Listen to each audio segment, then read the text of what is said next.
Mainit na balita mga kaboses ng masa. Usap-usapin nga ngayon sa mundo ng social media ang umuugong balita na sina Liza Smugs at President Kuting ng Norte Jr. ay balak daw pakyawin ang tinaguriang kingmaker ni Atty. Vic Rodriguez. Ayon sa mga mapagkakatiwalaang sources, ginagawa nila ito upang masiguro na hindi mabubunyag ang ilang mga kabalbalan na maaaring makasira sa kanilang reputasyon at sa kanilang pamumuno.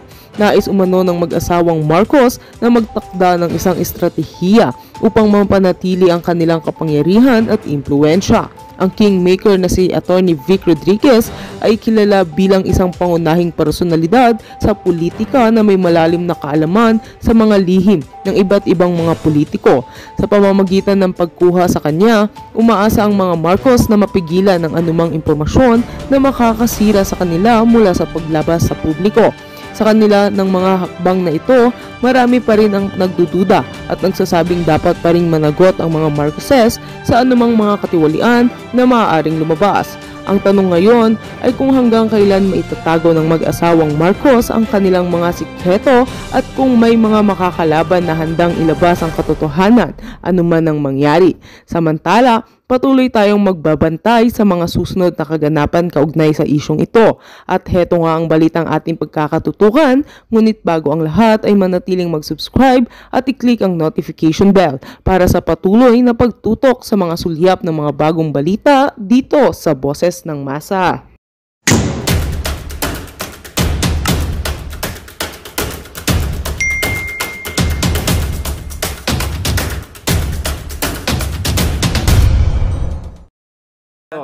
Well, actually parang ayoko siyang pag-usapan pero maybe later yung bangayan ni Nancy Binay, ni Senator Binay at ni Senator Cayetano. We'll talk about that later siguro pag meron tayong time. Pero gusto kong pag-usapan ang bonggang-bonggang book ni Atty. Vic Rodriguez na isinulat ni Jerry Lirio. Ayan. Ayan, nakabili na ang lola ninyo ng bonggang-bongga. Ayan, sobrang mga palangga. Sabi ko nga sa post ko dyan sa YouTube at ang dami-dami ng gustong umorder. Alam ko excited na kayo. Pero hold your breath kasi antayin muna nating mag-launch ang author. At syempre, ang nagkwento kung ano ang mga sikretong naganap. Diba? Kung ano yung mga pag-uusap ni Kuting at ni Atty. Vic Rodriguez, the former executive secretary. Hindi ko kukwento kasi wala nang hindi mo na tayo magre-review. Pero gusto ko lang sabihin sa inyo na sabi ko nga makapigil hininga ang kanyang book dahil yung mga kasinungalingan na pinakalat ni Liza at ng kanyang mga kampon na mga bayaran at mga salot sa lipunan, mga kababayan, ay talagang tabladong-tablado pagdating dito sa book na ito. Dahil talagang andito yung mga ebidensya at mga tunay na mga pangyayari. Pero gusto ko lang i-share sa inyo, siguro may i-share lang tayo na I don't know if I'm allowed to do it. So yung yung dedication muna ng ating Atty. Vic. Sabi ko, ang ganda naman ng sulat niya. O, di ba? Bongga. O, basahin ko ang dedication ni Atty. Vic, former Executive Secretary, Atty. Vic Rodriguez. Okay. June 24, 2024. Okay. Kasi alam ko na to na kumbaga ongoing yung pagsusulat ng storya, alright, ng ni Jerry Lirio, of course, yung mga katuwang ni Atty. Vic Rodriguez para maisaganap itong exciting na librong ito. So hopefully, I believe baka magkakaroon ng online, pero parang ang bongga kapag hard copy talaga. Ako sa totoo lang, mas gusto kong hard copy. Old school pa rin ako eh. But ganun pa man, basahin natin ang kanyang dedication na talagang bongga. Ayan, June 24, 2024, Dear Maharlika, we have yet to meet in person, yet found ourselves bonded and fighting for the same cause. bond no less than our love for the country and mutual aspiration for a better, peaceful, and prosperous Philippines, not for ourselves, but for the youth of today and the future generation of Filipinos. Okay? Maraming salamat at mabuhay ka. Ayan, ang pirma ni Attorney Vic. So, nung natanggap ko tong book na to, sobrang excited ako. So, dito sa first part, teka natin, kung ano ba. Dito sa first part ng libro, nandito yung cast, kumbaga yung casting, di ba? Sa first part ng book, bidang-bida ang dito, ang satanas ng bayan. Yeah, so dito mo mababasa yung mga hindi na-disclose ni Attorney Vic sa kanyang mga interview. At dito mo rin makikita sa librong ito yung mga documents na hindi rin niya na-i-reveal sa public. At dito sa first part, hindi ko pa siya nabasa, hindi ko pa siya tapos. Okay, so in-scan ko lang. So dito sa book na to, nalaman ko na si Attorney Vic, alam mo ginagawa ko to dati, pero hindi ako consistent eh. Siya ay talagang dinodocument niya yung everyday na pangyayari sa buhay niya, yung mga na-encounter niyang tao, meetings and everything. Ang hirap nun nung bata ako nagda-diary, di ba? Dear Diary. Sino nag-diary sa inyo? Pero naalala ko, nung ako yung gumagawa ng diary, mga sinusulat ko yung mga crush mo lang. Di ba nung high school, di ba sinusulat mo yung crush mo, yung mga kakikayan during that time, di ba? Gino-journal mo ang mga pangyayari sa buhay mo everyday. So, before, sabi ko nung elementary, even nung college, actually, naka-journal o nakalagay sa diary kung paano ko na-meet ang jowa ko. Nakalagay doon, pati yung mga roses na binigay, iniipit ko doon sa book, may mga ganun ako. Pero kaya baka mapunta sa akin yung istorya. Kasi exciting. Kay Attorney Vic, ginornal niya lahat or isinulat niya lahat o parang diary at meron siya talagang black and white notebook na kung saan documented. Alright? Hi, Raymi. So, yun ang chika boom boom dito.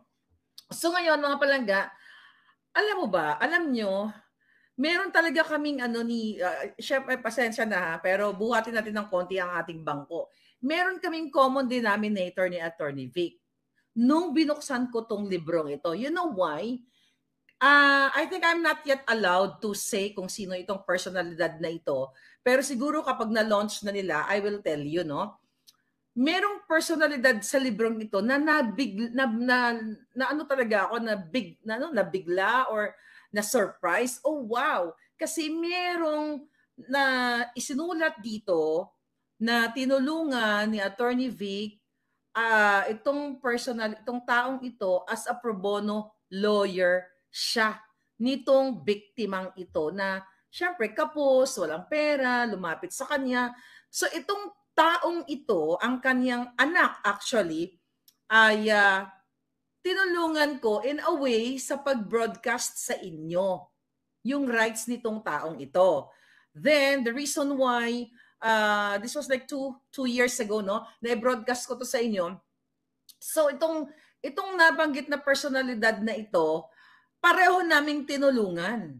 Now, without me knowing na beforehand pa pala, many years ago, may isa ng Attorney Vic Rodriguez na tumulong sa mga taong ito at ako lately na lang dahil may lumapit din sa akin na nanghihingi ng hustisya o yung hustisya o karapatan ng taong ito. Kaya sinabi ko yon sa inyo. So nagulat ako nandito. Actually, yun po yung una kong binasa.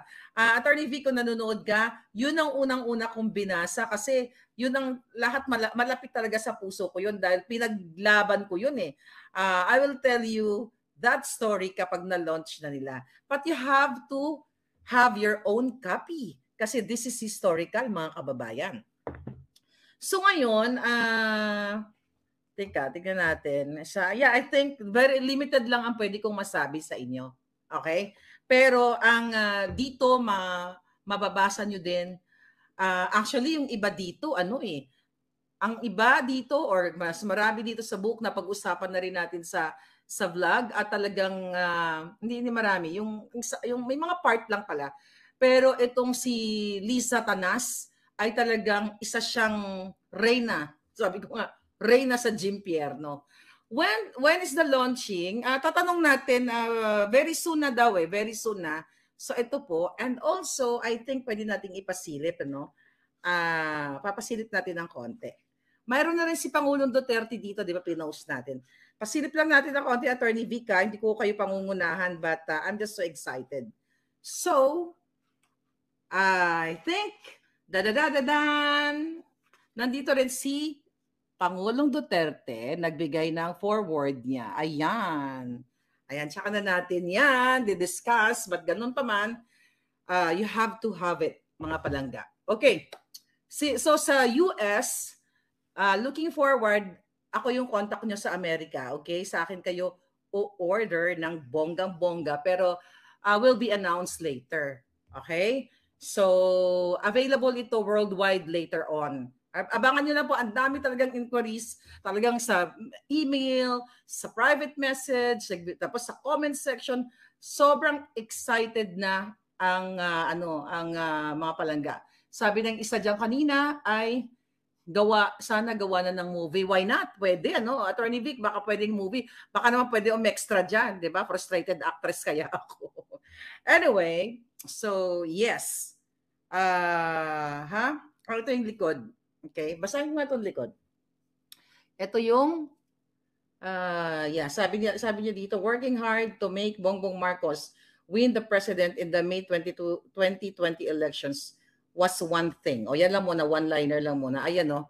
So imagine mo mga kababayan, di ba, in-interview ko si Attorney Vic, ni ₱1.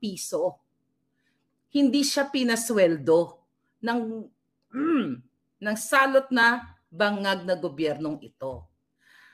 Sinuportahan ni Attorney Vic Rodriguez si Bangag. Nakalagay din dito kung bakit na sinuportahan. Okay? So si Marcos Jr., ng pro bono, walang sweldo, then nung na-appoint na siya, kung ano-ano mga binintang, open naman yan sa public, kung ano binintang ni Liza, then later on, nalaman ninyo with the audio voice na sinendya kay Taberna na siya talaga ang pinaka-kontrabida at salot, hindi lang sa buhay ni Attorney Vic nung siya ay nadudun pa kay Marcos Jr., kundi sa lahat ng mga Pilipino. Kaya dapat talaga mapuksa na ang babaeng Bartek. But ganun pa man, here's the thing. Okay. Dahil hindi ito inakala, alright, here's the thing, pating. So ayon sa ating puting ahas, natataranta ngayon ang Malacanang kung paano pigilan itong book ni Attorney Vic para hindi mag-circulate. Kasi we have like thousands of copies. At later on, you know, I hope maging available siya sa Audible or Apple Book, 'di ba? Google, Amazon, Kindle, lahat sana maging available siya. So, gustong pigilan ng Bartek at ni Bangag ang pag-circulate ng librong ito. Imagine niyo mga kababayan kung gaano ka walang hiya talaga ang gobyernong ito. Okay? Gustong pigilan ang pag-circulate at gusto nilang bilhin lahat ng copies gamit ang pera ng bayan. According to my source, okay? Nagangalap na si Lisa Tanas at ang kanyang mga kampon, okay? Ang kanyang mga kampon para makakuha ng link dito sa publisher para bilhin nila ang lahat ng books, lahat ng copies para sunugin, ayon sa ating puting ahas, para sunugin ni Lisa Tanas sa impyerno. No, para hindi sinabi ng puting ahas na sunugin sa impyerno. Ako yan. Basta para hindi mag-circulate. So kaya sabi ko nga doon sa aking puting ahas, okay, sabi ko, kaya gusto nilang bilhin lahat yan kasi gusto nga niyang dalhin sa impyerno para sunugin. Buti sana pag ginunog niya, ikasama siya. Di ba? So na-surprise talaga sila dito dahil hindi nila inakala dahil nandito ang katotohanan. Alright. Sabi ni Mac, Miss Marga, mag-publish ka ng book mo. Sinusulat ko pa yung aking ang aking kapalaran. Papunta tayo dyan. Dito muna tayo kay Attorney Vic. Isulat muna natin yung mga ano natin, yung sila muna mauna, yung talagang kailangan nating maging leader sa ating bayan at yun, sila yung importante. Ako, back up lang ako. Nandito lang ako ng bonggang-bongga. So, ganun pa man, so yun ang gusto nila. Bilhin itong librong ito. And actually, mga kababayan, nagpapakalat na ang kampo, wag na lang natin pangalanan, okay? Nagpapakalat na itong grupo ni Bangag, alright, ito, ng kanilang review. Okay? Nag-review na sila sa book. Nakita lang na sa post ko, I believe may iba pang nag-post. Sino pa yung mga nag-post ng nakabili na ng libro? Ay, syempre, ang lola mo, mabilis, maagap, di ba? Kaya dapat meron talagang ano tawag dito? Naka-order ka agad ako. So merong nag-review ng librong ito na utusan ni Liza or siguro bataan niya ito. Pero natin pangalanan tong ano na to, ang hitad na ito. Sabi niya dito, ito daw, referring to Attorney Vic, if he can audaciously label himself as kingmaker, then this book should be in the fiction section of fairy tales for children. He struck me as a gapper during the campaign, but anyway, a note taker, okay? Lucky to have been hard early on as a lawyer, But anyway, huwag na ito tapusin, okay? Mga kababayan, paano ka magre-review ng book? Paano ka magsasalita something about the book na hindi mo pa nga nahawakan o hindi mo pa nga nabasa? Okay? Sinasabi ko lang to sa inyo kasi hinaharang o nagpo-black propaganda na naman, mga panira na naman, ni Liza ito gamit ang pera ng bayan. Can you imagine, nabibilhin nila ang libo-libong kopya nito para what? Itapon sa basurahan, para sunugin, para hindi nyo mabasa. Pero hindi siya magwawagi. Kasi kung nanonood yung publisher ni Attorney Vic, dapat, let's say, kung ito ay maging available sa Shopee ba sa atin or sa Lazada, dapat hindi pwedeng pag-umorder ng more than 5, dapat maghinala ka na ito ay si Liza. Di ba? O ito ay kampo ni Liza. Kasi papakyawin nila para hindi sila mag-circulate. Siguro, I don't know kung tama ako, maybe may expert dito, tama ba? Let's say, pag may bumili ng 5 copies, siguro ma-alert. Di ba? Ma-alert yung distributor na huwag pagbentahan. Kasi wala naman sigurong bibili ng 5 libro. Di ba? Unless, kung let's say grupo kayo, kayo ay grupo ng Maisog, let's say for example, Maisog New York. O, di ba? Shout out kay Attorney Valera and sa aking mga palangga. So siguro sila, Maharlika, order kami, 20 kami dito. O yun, pwede yun. Kakilala mo. Pero yung randomly, nakaduda-duda, wag pagbentahan yan. Kasi for sure, mas sold out ito, mga kababayan. Okay. Sabi ni Junior, Caro, distribute the copies all over the world. We'll buy 3 and distribute here abroad and share to all social media. Sa lahat ng US, okay. Sa Japan, we'll see kung sino yung at sa iba pang bayan. Basta lahat ng US na gustong bumili, dito nyo lang po ako i-message.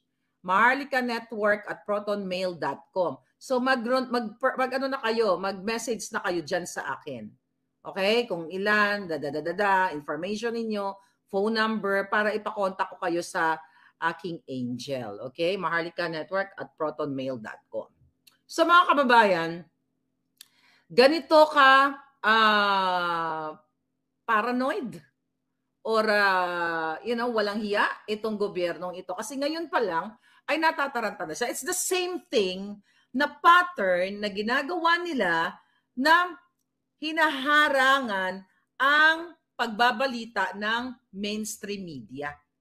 So ganyan ang ginagawa nila, 'di ba? Para hindi makaabot sa taong bayan ang totoo, we will order, si Ma'am Jocelyn gising pa, oh. Ma'am Jocelyn Cambaya, hello. SDS Sara Duterte supporter in New York. O order sila ng bonggang-bongga, okay? So, sabi ni Minda Diaz, i-declare nilang contraband. So, dito natin makikita na ngayon pa lang, palangga, Miss Jocelyn, Minda Diaz, at LMM, dito pala makikita mo kung paano sila natataranta, nararatal, natatakot. Kasi dito sa book na to, talagang makikita mo yung totoong kwento kasi documented siya. May pictures, may dokumento, may resibo, ika nga. So hindi lang siya gawa-gawang kwento. Pero dito din, sa pagbabasa ko, nakita ko kung gaano liit ang balls ni Kuting na kasinlaki ng naphthalene balls. Wala talaga. Weak talaga siya. Hindi niya kayang mag-stand para ipaglaban not only ang kanyang kaibigan na sumuporta sa kanya, kundi ipaglaban yung tama. Kasi inayunan niya ang demonya niyang asawa na patuloy na nagbabartik, naglalasing sa harap ng buong mundo, nangaagaw ng alak, ng smuggle, ng pupulburon at lahat-lahat na. So ngayon, kaya sabi ko nga, you really have to read this book para i-compare ninyo. Okay? I-compare ninyo yung mga nilalabas ng mga kasinungalingang media. Kasi dito, New Jersey, Ma'am Amelia Valles, i-email niyo ako po, i-email niyo ako mga palangga. Diyan niyo ako, lahat ng US, ang ibang state, ibang, what do you call it, ibang bansa, ayan po ang email ko. Ang ibang, ilagay ko na lang yung email ko dyan, Maharlika Network at Proton Mail. Yung ibang mga bansa, to be announced palangga, kung saan ninyo ito ma-order ng bonggang-bongga. Okay, here's the thing, Pating. May babasahin akong isang napaka-importante dito na document. Okay, I think I'm allowed to do that kasi naiulat ito sa newspaper o sa mga media pero hinahanap ko yung copy, hindi ko makita. Okay, natatandaan ninyo nung may interview si Marcos Jr., ano ba sabi ko dito? Ayan. So alam nyo na na gustong pakyawin, pero syempre ika-counter natin yan. Kung natatandaan ninyo, mag-comment kayo dyan kung natatandaan nyo exactly na tinanong si Marcos Jr. Dahil nga sa gitgitan or sa dispute natin dyan sa South China Sea, ay di ba nag-aamba yung kaguluhan, tinanong si Marcos Jr. kung meron ba siyang direct access kay President Xi, okay, ng China. Ang sabi niya, wala. Tama ba yung recollection ko? Alright? Tama, di ba? So dito, mga palangga, habang ini-scan ko, alam nyo, ang talagang punot dulo nito ng bangayan ngayon. Okay? Bangayan dyan sa mga naputulan ng daliri, yung ating ating mga Navy dyan. Alright? Naputulan ng daliri, nasaktan, ganyan. Nagkaroon ng girian, nag-iba-ibang statement ng mga ng mga appointees ni Kuting, si Gibo, si Tariela, si Bersamin, nag-iba-iba. So nagkakaroon ng takot sa inyo. At naririnig ninyo na even Attorney Vic, Attorney Glenn Chong, Attorney Harry Roque, lahat ng mga speakers sa may isog na sinasabi nila ang message kay Marcos Jr. na sana hindi tayo makikipaggera sa China or wag tayong na parang yung dating yung tapang-tapangan o makipag-away. So ang solution is diplomacy. Okay? O pakikipagkasundo. Ngayon, mga kababayan, bakit ba nung panahon, balikan natin, panahon ni Pangulong Duterte, wala namang ganong girian. Although nandiyan na nga yung dispute na yan, di ba? Pero sinet aside lang, pero tuloy ang buhay ng mga tao, tuloy ang pangangalakal between China and Philippines. Pero ito nga biglang nag-iba ng statement si Kuting Jr. na sinasabi niya na siya ay walang direct access kay President Xi Jinping. Ngayon dito sa page 199, okay? Ito yung congratulatory message nandito congratulatory message ni President Xi nung nanalo si Marcos Jr. Okay? Hinanap ko tong eksaktong ano na to, kopya na ito. Hindi ko makita sa mainstream. Yung nakita ko lang actually is like a short clip. It's a news article pero wala yung ganitong kopya. Okay, tignan natin. Okay, sabi dito, ayan. Sa Inquirer, ginugol ko Ang sabi dito ay, 2 years ago na to. Ano ba date nito? Well, China's Xi congratulates Marcos, wants good working relationship with Philippines. Yan yung title ng headline. Okay, yun ang nanalo sila. Kaya nga, magtataka ka, okay? Hindi buo yung ano dito hindi buo yung okay? Hindi walang copy kumbaga. Hindi may Chinese Chinese din English translation. Babasahin ko. Dito ko napagtanto na parang what went wrong? Bakit all of a sudden si Marcos Jr. at ang kanyang mga kampon ay gustong makipagbangbang sa China at gusto kayong mategi boom boom. Sabi ni President Xi, ang kanyang congratulatory message is May 11, 2022. Naku, nasa Pilipinas ako nito. So ito yung bisibisihan ako sa aking pakikipag-chika boom boom. So hindi ko to actually hindi ko to naalala na nag-message si President Xi dahil siguro busy ako at daming issue. Pero ito ang sabi. Ferdinand Romualdez Marcos Jr., President-elect, Republic of the Philippines, Manila. Dear Mr. Marcos, delighted upon hearing your election as the President of Republic of the Philippines. I would like to extend my sincere congratulations and best wishes. China and the Philippines are neighbors linked by the sea and partners that have stood together through hardships. In recent years, with the joint efforts from both sides, China-Philippines relationship been strengthened and elevated, bringing benefits to the peoples of our two countries and make contributions to regional peace and stability.